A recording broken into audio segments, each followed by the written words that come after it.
அன்பு சார்ந்த நேயர்களே, காலை வணக்கம். பால் நினைந்தூட்டும் தாயினும் சாலப் பரிந்து, பால் நினைந்து ஊட்டும் தாயினும் சாலப் பரிந்து, பாவியேனுடைய ஊனினை உருக்கி உள் ஒளி பெருக்கி உலப்பில ஆனந்தமாய தேனினை சொரிந்து புறம் புறம் திரிந்த செல்வமே சிவபெருமானே, யான் உனைத் தொடர்ந்து சிக்கனப் பிடித்தே இங்கு எழுந்த அருள்வது இனியே. அன்பு சார்ந்த நேயர்களே, இன்று வைகாசி மாதம் 6ஆம் நாள் ஞாயிற்றுக்கிழமை, ஏகாதசி திதி மத்தியானம் 2:51 வரை, பின்னாடி துவாதசி திதி, அஸ்த நட்சத்திரம், அமிர்த யோகம், ராகு காலம் 4:30 முதல் 6 வரை, யமகண்டம் 12 முதல் 1:30 வரை, குளிகன் 3 முதல் 4:30 வரை, சூலம் மேற்கு, பரிகாரம் வெள்ளம். அன்பு சார்ந்த நேயர்களே, இன்று ராசி பலன்கள் எப்படி இருக்கிறது என்று பார்ப்போம். இந்த மேசராசி என்பவர்களுக்கெல்லாம் இன்று பலன்கள் எப்படி இருக்கிறது என்று பார்த்தால், மேசராசியிலே புதனும் சுக்கிரனும் இருக்காங்க. ராசிநாதன் ராசிக்கு 12 இருக்காரு. குரு 2ஆம் இடத்துல இருக்காரு. 5ஆம் அதிபதியான சூரியனும் குருவும் சேர்ந்து 1ஆவது இடத்துல இருக்காங்க. 9ஆம் அதிபதியும் 5ஆம் அதிபதி ஒன்றா சேர்ந்து இருப்பது ஒரு நல்ல அமைப்பு. மேஷராசி நல்ல யோகம்.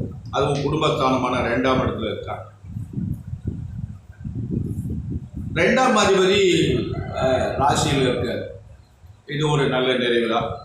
அதனால் மேஷராசி என்பவர்களுக்கு இந்த நல்லது நடக்கும். இந்த குரு ஏன்னா ஓராண்டுக்கு இங்கே தான் இருப்பார். ராகு பகவான் ஓராண்டுக்கு அங்கே தான் இருப்பார். சனி பகவான் 2 வருஷத்துக்கு அங்கே தான் இருப்பார். இப்போ சனி பகவான் 11ஆம் இடத்துல இருக்கார். அருமையான இடத்துல இருக்கார். நல்லது நடக்கும்.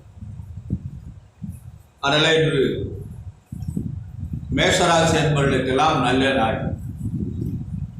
நல்ல நாள் என்றால் என்ன செய்யும்? கெட்ட நாள் என்றால் என்ன செய்யும்? நல்ல நாள் என்றால் நமக்கு தேவையான நன்மையான காரியங்கள் அனைத்தும் நடக்கும்.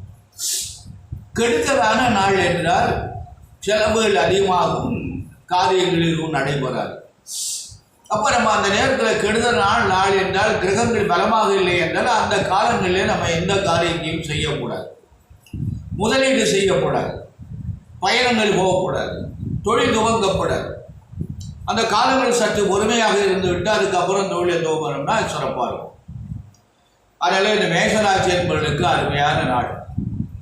இப்போ இந்த மேஷராசி என்பவர்களுக்கு குரு பகவான் மட்டும் இல்லை, சூரியனும் நன்றாக இருக்கிறார்.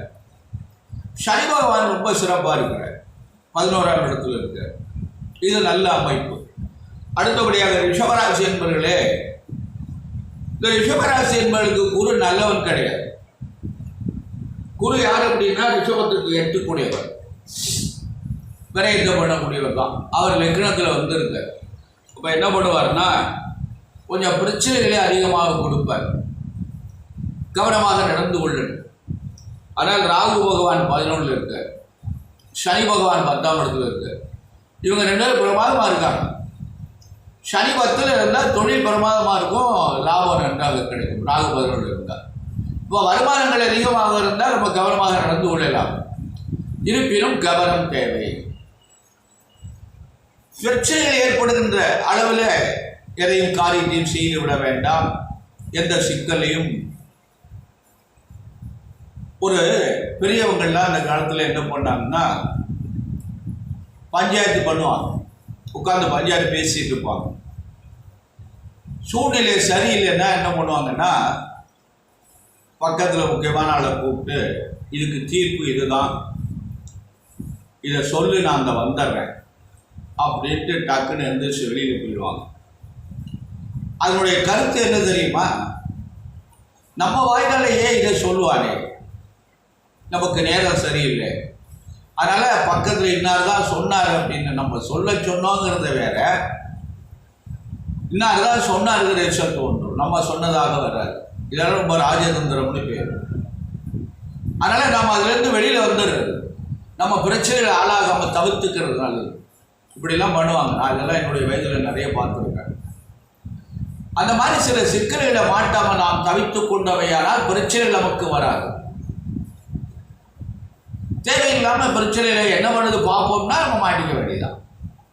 அதனால் இந்த குருவுடைய பார்வை நல்லா இருக்கு. 5, 7, 9 எடுத்து பார்க்குறாரு. அதனால் பயப்பட வேண்டாம், நல்லது நடக்கும், கவனமாக நடந்து கொள்ளுங்கள்.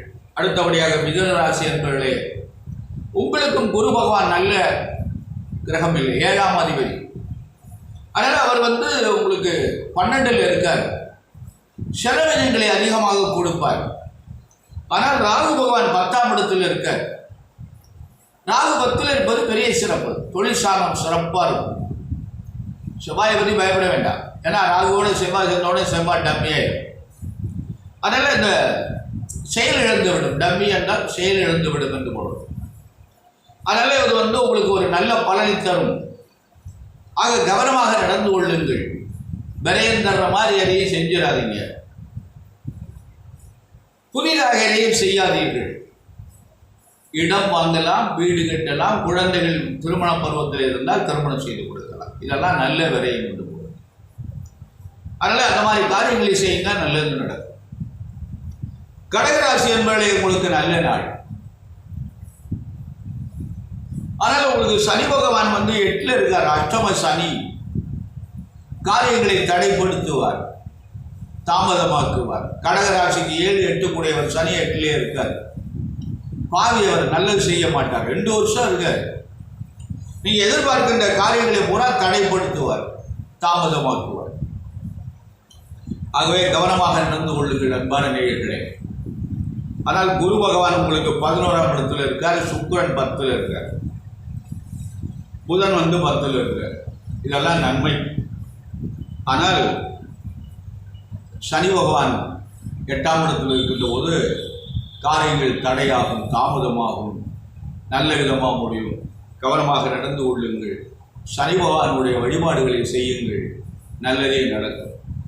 அடுத்தபடியாக சிம்மராசி என்பவர்களே, உங்களுக்கு குரு பலமாக இல்லை. குரு பகவான் 10ஆம் இடத்தில் வந்திருக்கிறார்.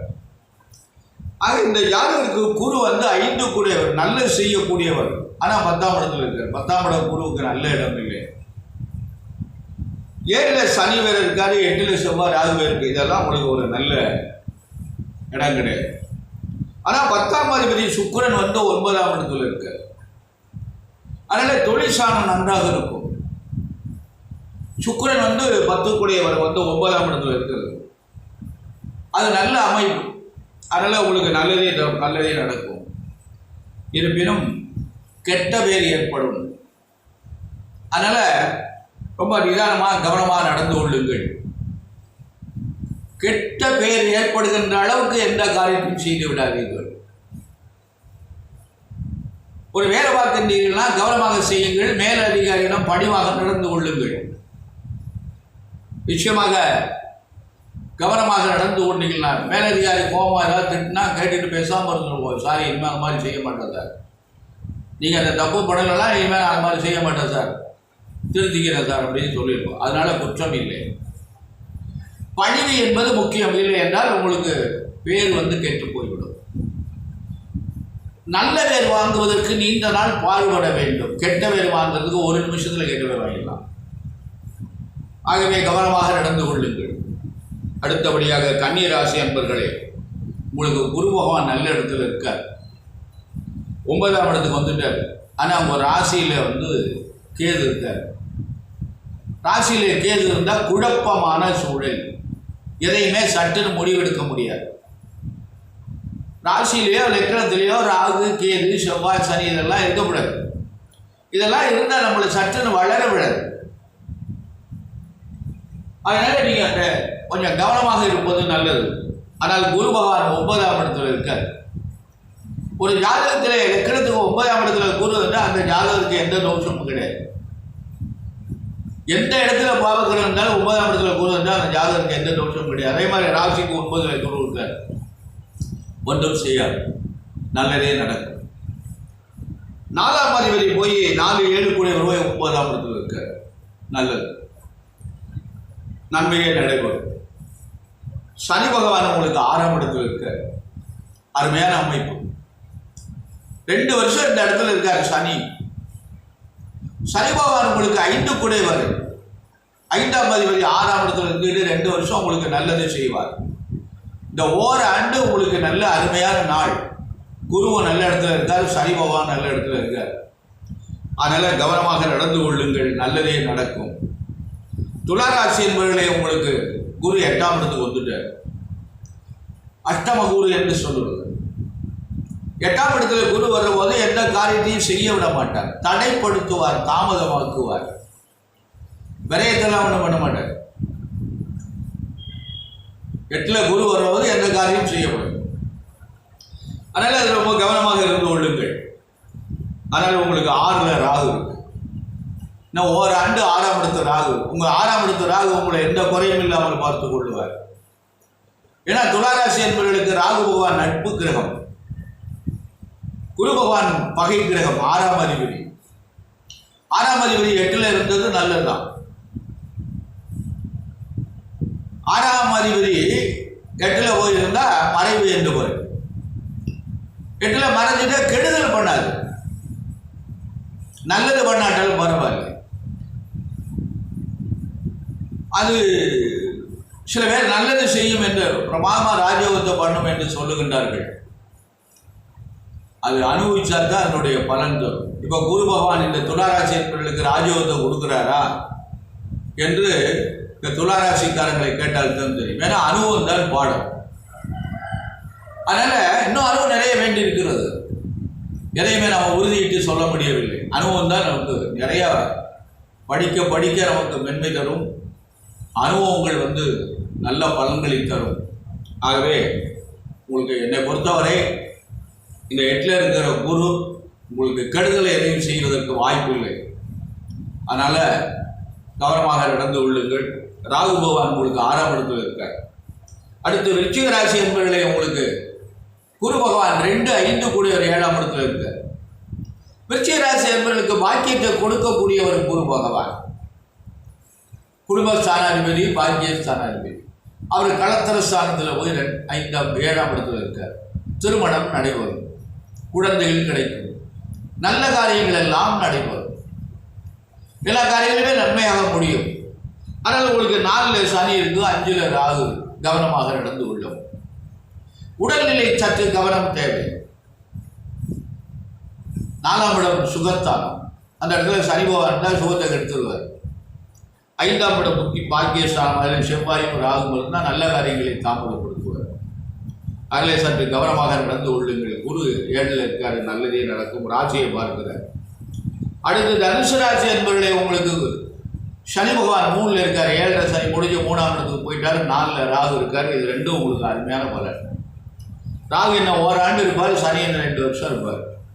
ஆனால் குரு பகவான் உங்களுக்கு எப்படி இருக்காருன்னா 6ஆம் இடத்துல இருக்கார். சுக்கிரன் புதன் 5ல் இருக்காங்க. இந்த கிரகங்களாம் பலமாக இருக்கு. ஆனால் குரு பகவான் பலமாக இல்லை, ராசிநாதன் பலமாக இல்லை. சற்று கவனமாக நடந்து கொள்ளுங்கள். ஆரோக்கியத்தில் கவனமாக இருக்க வேண்டும். உடல்நிலையை ரொம்ப கவனம் தேவை. ஏன்னா 6ஆம் இடம் ரணம், சத்ரு. ரணம் என்றால் நோய், சத்ரு என்றால் பகைவன். அதனால எந்த காரியத்தையும் கவனமாக செய்யுங்கள். எதிர்ப்பு வர்ற மாதிரி எந்த காரியத்தையும் பண்ணிடாதீங்க. மகர ராசி என்பவர்களே, உங்களுக்கு 7ரை சனி நடந்து கொண்டு இருக்கிறது. இந்த 7ரை சனி உங்களுக்கு எவ்வளவு நாள் இருக்கிறது என்றால் இன்னும் 2 ஆண்டுகள் இருக்கிறது. உங்களுக்கு மகர ராசிக்கு ராகு பகவான் 3ஆம் இடத்துல இருக்கார். 3ஆம் இடம் நல்ல இடம் தான். குரு பகவான் 5ஆம் இடத்துக்கு போயிட்டு இந்த ஜாதகருக்கு குரு 3, 12 கூடியவரை நிச்சயமா நல்லது செய்ய மாட்டார். ஆனால் 5ஆம் வீட்டுக்குரிய பலன் அவரை கொடுத்தாகணும். 5ஆம் இடத்துக்கு குரு வர்ற போது நல்லதெல்லாம் நடக்கும் அப்படின்னு சொல்றார். இந்த குருவுடைய குணம் என்னவென்றால், நம்ம இருக்கிற வீடு பகை கிரகத்துடைய வீடாச்சே, சுக்கருடைய வீடாச்சே, நம்ம அவனுக்கு நல்லது செய்யுமா என்று நினைக்க மாட்டார். எந்த வீடாக இருந்தாலும் அவர் இருக்கிற வீட்டுக்குடைய பலன் என்னவோ அந்த பலனை குரு பகவான் செய்வார். மற்ற கிரகங்கள் எல்லாம் கூட கெடுதல் பண்ணும், செவ்வாய் கூட கெடுதல் பண்ணும். ஆனால் குரு பகவான் கெடுதல் செய்ய மாட்டார். அதனால இப்போ மகர ராசிக்கு குரு நல்ல இடத்துல இருக்கு, 7.5 நடந்து கொண்டு இருக்கிறது, கவனமாக நடந்து கொண்டு இருக்கிறது. கும்பராசி என்பதை உங்களுக்கு குரு பகவான் 4ஆம் இடத்துல இருக்கார். 4ஆம் இடம் வாகன யோகத்திற்கு, நிலம் வீடு வாகன யோகம், இதெல்லாம் நன்றாக இருக்காது. அதனால வாகனத்தினால் பிரச்சனைகள் ஏற்படும். வாகனத்தில் போகும்போது மெதுவாக போகும், கவனமாக நடந்து கொள்ளுங்கள். இன்னும் ஓராண்டு உங்களுக்கு குரு பகவானுடைய அமைப்பு சரியில்லை. ராகு பகவான் 2ல் இருக்காரு, உங்களுக்கு 7.5 சனி நடந்து கொண்டு இருக்கிறது, செவ்வாய் சனி. இந்த 5 ஆண்டுகள் நீங்கள் இதிலிருந்து கடந்து வரணும். அதனால் முதல் சுற்று, 2வது சுற்று, 3வது சுற்று என்றெல்லாம் சில கணக்குகள் இருந்து பார்த்து கவனமாக நடந்து கொள்ளுங்கள். மீனராசி என்பவர்களே, மீனராசி என்பவர்களுக்கும் 7.5 சனி இருக்கிறது. குரு பகவான் இப்போ 3ஆம் இடத்துக்கு வந்துட்டார். 2லிருந்து 3, 4 குருவுக்கு நல்ல இடங்கள். இன்னும் 2 ஆண்டு போகணும். அதனால் இந்த 5 வருடம் உங்களுக்கு 7.5 சனியுடைய தாக்கம் இருக்கிறது. அவர் வயதுக்கு தக்கபடி முதல் சுற்று, 2வது சுற்று, 3வது சுற்று எல்லாம் வரும். ரொம்ப கவனமாக நடந்து கொள்ளுங்கள். அன்பு சார்ந்த நேயர்களே, மகர ராசி, கும்பராசி, மீனராசி என்பவர்களெல்லாம் 7.5 பகவானுடைய காலம் இருக்கிறது. தவறாமல் நீங்கள் சனிக்கிழமை விரதமாக இருந்து சனிக்கிழமை தோறும் சனி பகவானுக்கு எள்ளு தீபம் ஏற்றி காக்கைக்கு சாதம் வைத்து விட்டார். சனி பகவானுக்கு அர்ச்சனை செய்து பிரார்த்தனை செய்து வாருங்கள். இயன்றால் வன்னி மரம் வாங்கி பயிர் செய்யுங்கள். இந்த வன்னி பத்திரம் இறைவனுக்கு, சனி பகவானுக்கு ரொம்ப உகந்த பத்திரம். அதனால அவங்களுக்கு அர்ச்சனை பண்ணிக்கலாம். அந்த சனி பகவானுடைய பார்வை நமக்கு நல்ல பலனை தரும். ஆகவே அன்பான நேயர்களே, வில்வ மரம், வன்னி மரம், துளசி, நந்தியாவட்டை, செவ்வரளிப்பூ, இதெல்லாம் சுவாமிக்கு இப்போ பூஜைக்கு உகந்த செடிகள். இதுகளை வைத்து பயிர் செய்து அதில் பூக்கின்ற புஷ்பங்களை பறித்து ஆலயத்தில் கொண்டு கொடுத்து இறைவனுக்கு சாத்த சொன்னமையானால் அதற்கு நிறைய பலன்கள் இருக்கிறது நமக்கு. அந்த காலத்தில் நந்தவனம் இருக்கும். கோவிலில் இந்த பூ கட்டுவதற்காகவே ஒருத்தர் இருப்பார். அவருக்கு பண்டாரம் என்று பெயர். மலர்களை ஆரமாக இறைவனுக்கு தொடுத்து கொடுப்பதனால் அவருக்கு பண்டாரம் என்று பெயர். பண்ணை ஆரமாக ஓதுவார். இசையை ஆரமாக தொடுத்து கொடுத்தவருக்கு ஓதுவார போற்றி என்றவர், அவருக்கும் பண்டாரம் தான். பண்ணை ஆரம் தொகுத்து கொடுக்கிறார். தேவாரம், திருவாசகங்கள் அத்தனையும் மாலையாக தொடுத்து இறைவனுக்கு சாத்துகின்றார்கள் அல்லவா. இந்த ஆரம் இவர் என்ன செய்கிறார்னா மலர்களை பறித்து ஆரமாக கொடுக்கின்றார். 2 ஒன்று தான். அதனால 2 எது பெருசு எது சின்னது கிடையாது. அவர்கள் பாமாலை சூட்டுகின்றார்கள், இவர்கள் பூமாலை சூட்டுகின்றார்கள். இப்பொழுது கோயிலெல்லாம் அதெல்லாம் கிடையாது. எந்த கோயிலையும் அந்த பெரும்பகுதி இந்த பண்ணை இசைக்கின்றவர்களும் கிடையாது. பூவை மாலையை தொடுக்கின்றவர்கள் கடையிலேயே வாங்கி பூவை சாத்துகின்றார்கள். அந்த மாதிரியெல்லாம் எனக்கு தெரிஞ்ச பெரிய ஆலயங்கள் எல்லாம் கோவிலை சுற்றி நந்தவனம் இருக்கும். நந்தவனம் என்ற ஒரு தோட்டம் இருக்கும். அதில் 2 ஆள் தினசரி வேலை செஞ்சுட்டு இருப்பாங்க. செடிகள்லாம் காலையிலே இருந்து குளிச்சு விட்டு இந்த பூவை பறித்து கொண்டாந்து முதல் நாள் சாயந்தரம் பறித்த பூவை நைட்டு கட்டி காலை பூஜை கொடுத்துருவாங்க. அடுத்து காலையில் பறிக்கின்ற பூவை உச்சி காலத்துக்கும் சாயத்துக்கும் கொடுப்பாங்க. மூலவருக்கெல்லாம் மாலையாக தொடுத்து வைப்பார்கள். பரிகார தெய்வங்களுக்கெல்லாம் ஆரமாக தொடுத்து கொடுப்பார்கள். குதிரை புஷ்பம் அர்ச்சனை கொடுப்பாங்க. அதெல்லாம் இப்போ அந்த திட்டம்லாம் இங்கே நகரத்தார் கோயிலே நின்று விட்டது. ஏன்னா அவங்க கோயிலில் தான் இதை நல்ல சிறப்பாக இருந்தது. அது அந்த கோயிலை கூட மாதிரியெல்லாம் ஒரு நிகழ்ச்சி நடக்குதா என்று தெரியவில்லை. ஆகவே அன்பான நேயர்களே, ஊரில் ஒரு பிள்ளையார் கோயில் இருக்குது என்றால் அந்த கோயிலை சுற்றி நிறைய மலர் செடிகளை வைத்து இப்பொழுது நிறைய கிடைக்கின்றது. பூச்செடிகள் எல்லாம் பதியம் போட வேண்டியதில்லை, நிறைய கிடைக்கின்றது. அரளிப்பூ நந்தியாவட்டையில் அடுக்கு நந்தியாவட்டை, ஒத்த நந்தியாவட்டைன்னு இருக்குது. இந்த அரளிப்பூவில் கஸ்தூரி அரளி, வெள்ளை அரளி, சிகப்பு அரளி, ரோஸ் அரளி இப்படிலாம் இருக்குது. இதெல்லாம் உயர்ந்த ஜாதி பூக்கள். அதே மாதிரி பவழமல்லி சிவபெருமானுக்கு ரொம்ப உயர்ந்தது. அது காலையில் சீக்கிரமாக உதிர்ந்து விடும். அதை புறக்கி ராத்திரி என்ன ஒன்று அந்த இடத்த கூட்டி சுத்தம் பண்ணிவிட்டு சுத்தமாக வச்சுருந்துட்டு ஏதாவது துணியை விரிச்சிட்டா கூட அந்த துணியில் கொடுத்து அதை அப்படியே எடுத்துக்கலாம். நான் அந்த மாதிரிலாம் செஞ்சுருக்கேன். நான் வீட்டு வாசலில் நான் மகிழன் பூ இது எங்கள் மனைவி வந்து அந்த பூவை காலையில் அப்படியே சாக்கை விரித்து பிளாஸ்டிக் ஜாக்கை விரித்து வச்சுருப்பேன். அது இந்த பூவை பறித்து அது கட்ட முடியாது. பவழமல்லி அந்த காம்பு பார்த்தீங்கன்னா அந்த நல்பவழம் என்ன நிறத்தில் இருக்குமோ அதே மாதிரி இருக்கும். அதனால் அதுக்கு பேர் பவழமல்லி பெயர். வாசனை பிரமாதமாக இருக்கும். அப்படியே கொண்டு போய் சுவாமிக்கு உதிரியாகவே சாத்தியிருக்கும். தண்ணியில் போட்டால் கூட அதனுடைய தன்மை கொண்டு போயிடும்.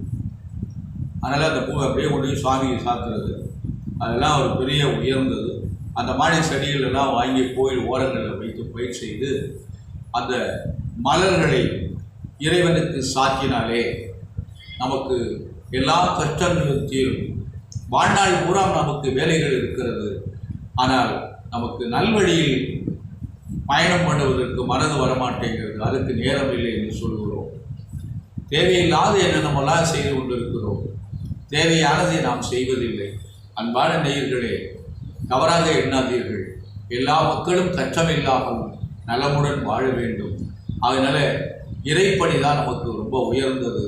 இறைப்பணி செய்து இறைவனுக்கு தொண்டு செய்து நல்ல பலன்களை அடைந்து நமது கஷ்டத்திலிருந்து விடுபட்டு நம்முடைய குழந்தைகள் எல்லாம் உயர்ந்த நிலைக்கு வந்து நல்ல நிலையை அடைய வேண்டும் என இறைவனை பிரார்த்தனை செய்து கொள்வோம்.